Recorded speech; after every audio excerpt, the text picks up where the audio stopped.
સુરતમાં એક કાર ચાલકે બાઇક ચાલકને અડફેટે લઈ તેની ઘાતકી હત્યા કરતા ચકચાર મચી જવા પામી છે.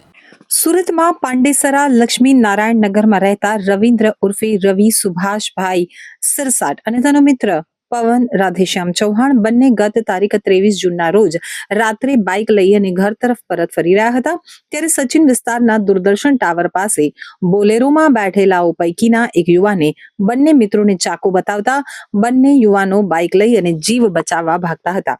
જ્યાં રસ્તામાં બોલેરો કાર GJ19Y7858 ના ચાલકે બાઇકને ધડાકાભેર ટક્કર મારી હતી, જેમાં રવિન્દ્ર અને પવન બંને રસ્તા ઉપરના ડિવાઈડર સાથે પટકાયા હતા, જેમાં પવન ચૌહાણ બોલેરોના આગળના ભાગે ફસાઈ જતા તેને નિર્દય રીતે ચાલકે કાર હંકારી અને 15 મિનિટ ઘસડ્યો હતો, જેમાં તેના માથાના અને પેટના ભાગે ગંભીર ઈજાઓ થતા તેનું મોત નીપજ્યું હતું.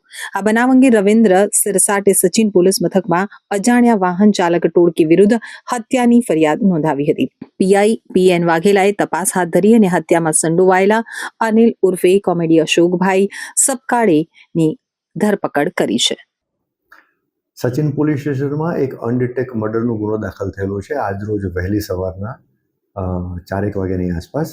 આ ગુનાની ટૂંક વિગત એવી છે કે ગઈકાલ રાત્રે એટલે કે 23/6ના આશરે 11 થી 11:30ની આસપાસ આ ગુનાના ફરિયાદી જે છે રવિન્દ્ર ઉર્ફે રવિ સુભાષ સિરસાટ અને એની સાથે જે ભોગ બનનાર મરણ જનાર છે પવન રાધેશ્યામ ચૌહાણ, આ બંને સચિન દૂરદર્શન જે ટાવર છે ત્યાંથી આઇસોલેશન રોડ તરફથી પાંડેસરાના ઘર તરફ જઈ રહ્યા હતા.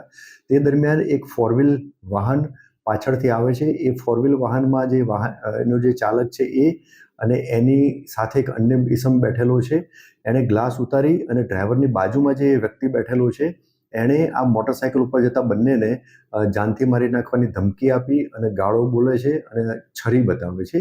ત્યારબાદ આ જે 4 વ્હીલ વાહનના જે ચાલક જે છે એ મોટરસાઇકલ ઉપર જે બંને વ્યક્તિ જાય છે ફરિયાદી અને ભોગ બનનાર એમને ટક્કર મારે છે અને એ ટક્કર વાગવાથી આ જે મોટરસાઇકલ છે ડિવાઈડર જોડે અથડાય છે અને પછી જે ભોગ બનનાર જે છે એ ગાડીના નીચે વ્હીલમાં આવી જાય છે.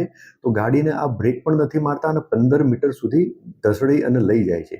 આ બંને જે ફરિયાદી અને જે ભોગ બનનાર જે મોટરસાઇકલ ઉપર હતા એમની સાથે બીજા 2 વ્હીલર અને 4 વ્હીલરમાં પણ બીજા વ્યક્તિઓ એમની પાછળ આવતા હતા જે એમના પરિચિત હતા.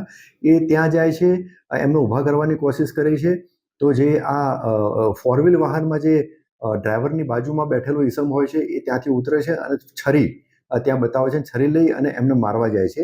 એટલે જે ફરિયાદી જે છે ફરિયાદી એમની સાથેના માણસોને એમ કહે છે કે ભાઈ તમે અહીંથી જતા રહો, એની પાસે છરી છે અને આપણી ઉપર હુમલો કરશે. એટલે બીજા બધા દૂર ખસી જાય છે અને જે ડ્રાઈવરની બાજુમાં જે ઈસમ બેઠેલો હોય છે, જે અજાણ્યો ઈસમ, એ ફરિયાદી રવિન્દ્ર સિરસાટને ખભાના ભાગે છરીથી ઈજાઓ કરાય છે. ત્યારબાદ આ બંને જે આરોપી છે ત્યાંથી નીકળી જાય છે. આ જે ફરિયાદી જે છે એ વધુ સારવાર અર્થે એને સિવિલ હોસ્પિટલમાં દાખલ કરવામાં આવેલા છે અને જે ભોગ બનનાર પવન ચૌહાણ એને ગંભીર ઈજાઓ થતાં એનું ડેથ થાય છે. ગુનો દાખલ થયા પછી ગુનાની તપાસ દરમિયાન આ જે ગુનામાં વાહન વપરાયેલું છે એ અને અમુક જે સ્થાનિક પોલીસના કર્મચારીઓને અને અધિકારીઓને એક સ્પેસિફિક અમુક બાતમી મળે છે અને આ ગુનામાં સંડોવાયેલા બંને આરોપીઓને એમની ઓળખ કરી અને જરૂરી પુરાવા એકત્રિત કરવામાં આવ્યા છે અને આ બંને આરોપીઓની ધરપકડ કરવામાં આવી છે ગુનાની તપાસના કામે. સદર ગુનાની તપાસના કામે આ બે અજાણ્યા ઈસમો જે હતા અને જેમને આઈડેન્ટિફાઈ કરીને ધરપકડ કરવામાં આવેલી છે એ પૈકી 2 આરોપીમાંથી એક આરોપીનું નામ અનિલ ઉર્ફે કોમડી અશોક સપકાળે અને બીજા આરોપીનું નામ છે કિશન ઉર્ફે દિલીપ રાજુભાઈ રાઠોડ. આ બંને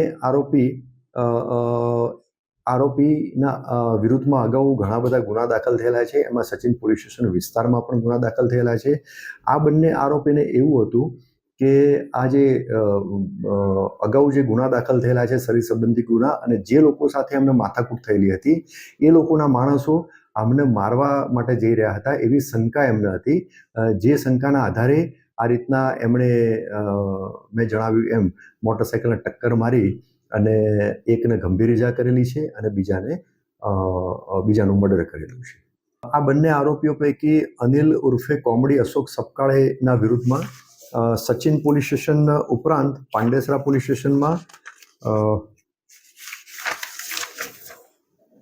Ichchhapur police station, DCB police station, Valsad જિલ્લાના નાના પોંડા પોલીસ સ્ટેશન અને ડુમસ પોલીસ સ્ટેશનમાં શરીર સંબંધી ગુના, પ્રોહિબિશનના અને આર્મ્સ એક્ટ હેઠળ વિવિધ ટોટલ 14 ગુના દાખલ થયેલા છે.